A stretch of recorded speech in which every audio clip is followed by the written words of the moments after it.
As I continue the journey to get your eardrum straight, pay attention to the flow, cause I know it's great. This thing is all steel and sex appeal. Goes in like that. You get sucked in the melody. Hella be the ones claiming it down, backstab out of jealousy. Tech Roofing, TEK. Toughest stuff on the planet. This is just fun stuff. Hello? Hey, who's this? Is this TMZ? Yeah. Rob Van Winkle. Hey, Rob. How are you? I'm good. How are you? I saw that you had called me. I'm sorry, I got a loud construction site going on over here. Oh, no problem. It's Harvey. I love this Pablo Escobar story. It is just fabulous.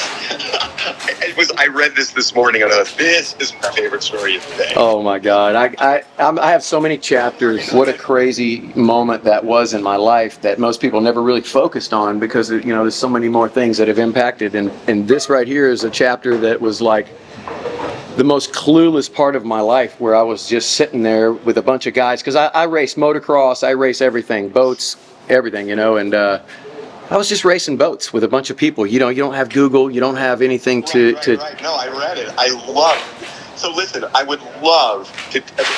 Do you have a few minutes now? We're literally just starting our show, TMZ Live. Yep. I would love to. We could do an interview with you on this. It would only take like 7 minutes, and we could do it literally right now if you have the time. Let's do it. I just love this. Okay. How do we get in touch? Just call me on this phone. You got it there? You got my number. You've had it. Bread phone. Call him on the bread phone. Harvey from TMZ is going to call us on the bread phone. Call me on the bread phone. Call me on the bread phone. Money fan, put your fans out. Well, I have a can of ether in my hands. Here, can you hold that? Harvey! All is good. Oh, we've got photobombing back here. VIP, baby. Oh, my God. Hold up, guys. You caught us on the work site here. We're doing we're filming a new Vanilla Ice beach project here, so we're full on construction going on. I think we got bad signal here. Let's go over to my house. Okay. All right. So we got horrible signal. We're gonna just run over here real quick. I just can't hear you. I hear some people hear us. Right, can you hear me now? Can you hear me now? Rob, if you can hear us, we're going to start as soon as you're thinking. Let me get stable. Give me 1 minute, Harvey, guys, okay? Because I'm gonna go get on the Wi-Fi next door. We're at this construction site, and I don't have any signal. I don't know if you can hear me. Go to my house. Yep. Going to the other house. All right. You coming? Yeah. Nice. My house. Go to Wi-Fi. It's an average day at the beach project here. Hey, can you see what this guy's dropping off? I have Yep. no idea what he's dropping. Do you need him for this? He's on the phone. Talk to Wes. Look at this bad boy. Hey, get on the Wi-Fi here. Okay. All right. Mute. Unmute. Are we good? Hey, chat. Rob, do you want me to try calling you back one more Yeah, I can hear you, but you can't hear me, correct? time? Right. Let me try hanging up and calling you back one more time. Okay. Now my cat's gotta go in. Come on, cat. He's gonna photobomb the whole thing now. Inside, kitty. Any luck? Any luck? Can you hear me? Yes. All right. Perfect. Just look at your phone 5 minutes. I think it was just Wi-Fi. John, we gotta put this cat in here. Okay. Let me put my cat up. I apologize tremendously, guys. I'm trying to get scared. I got you now. I think you can hear me outside. Here, kitty. Come here. There she is. This is Valentine. This is Valentine, my cat here. I apologize, guys. No problem. She goes in there and now she'll be quiet. Oh, You caught me off guard here, man. I'm just getting stable here, and I'm gonna give you guys the sideways camera here. Let's go. John, try not to get in the scene. I'm gonna go right here where we got good Wi-Fi. Right in the middle of the day. Let's do it. How's this for a metaphor? Vanilla Ice, Rob Van Winkle, Yes. is the music world's onion. That there are still Layers. 30 plus years later, so many layers being peeled back on this guy's life. And I read a story this morning that just absolutely blew my Oh, mind. I read it too. It is the best story of the day. So we are thrilled to say that he is joining us right now, the man, the myth, to talk about his connections to Pablo Escobar, who apparently was like a good buddy back in the 90s in Miami. This is an incredible story. Rob, welcome back to TMZ Live. How you doing, man? Hey, Rob. Thanks, guys. Yeah, good to be here, man. I know there's many chapters to my life, and when I was racing boats back in Miami, I lived on Star Island for like 14 years, and it was right at Government Cut. And I was always into motocross racing. I'd race anything. I still do. I'm very competitive. I love that, you know. And we would go to a place called Fort Apache, which is 188th Street. And that's where all the stories from the Cocaine Cowboys to all this stuff that most people know of today. But it goes much bigger than just that, you know. That's just the kind of Netflix, you know, stories. There's a whole bunch of the Cocaine Cowboy stories that are all over this 188th Street. And they knew that I was into racing boats. And back then we didn't have, you know, Google. You couldn't check people out. And you really didn't ask anybody what you did for a living.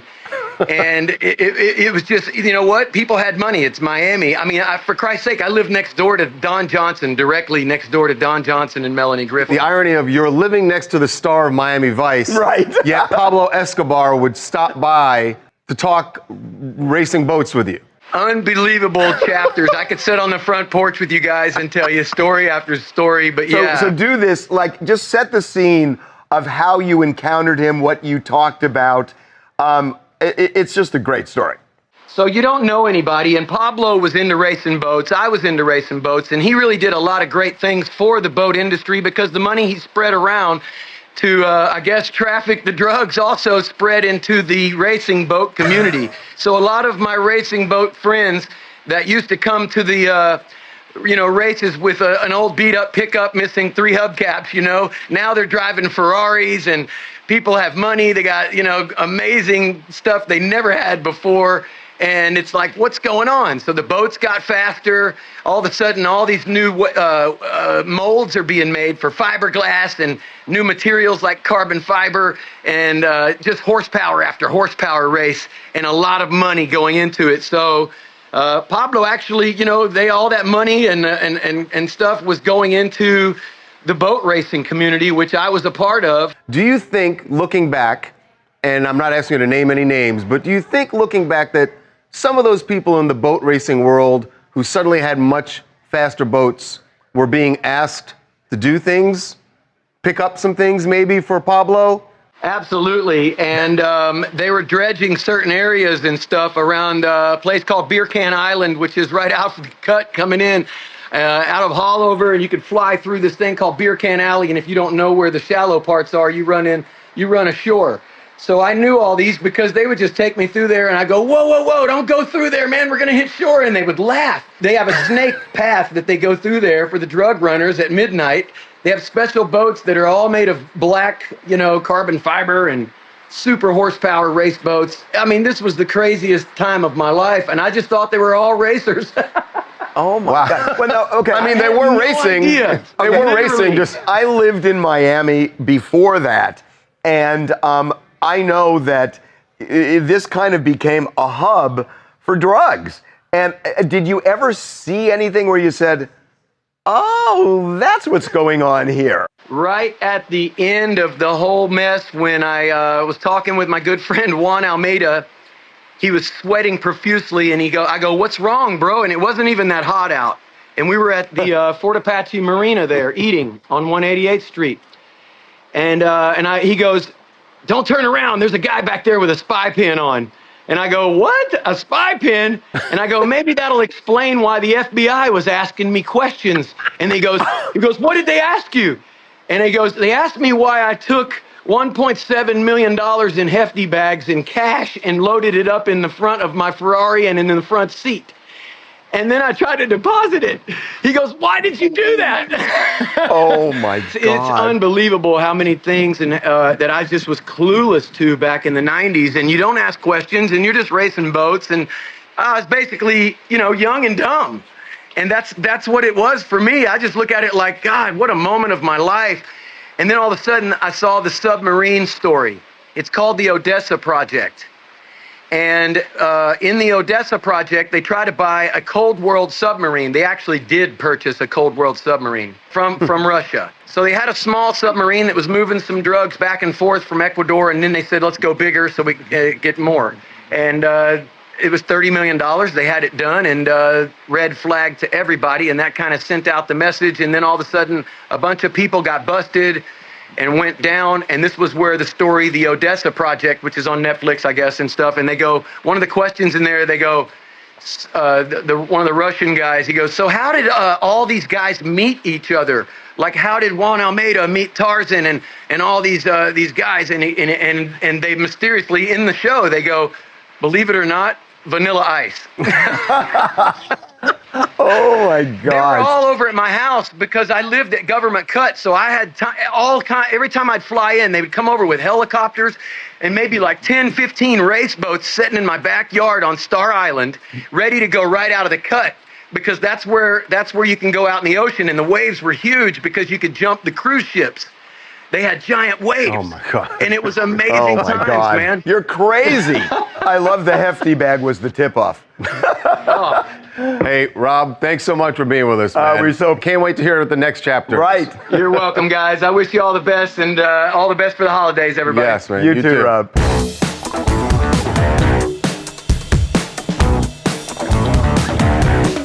Thanks, man. That is a Thank you, Rob. Thanks for working with us on this connection, too. You're welcome. Thank you, guys. All the Have a best. good one. Okay. Never a dull moment.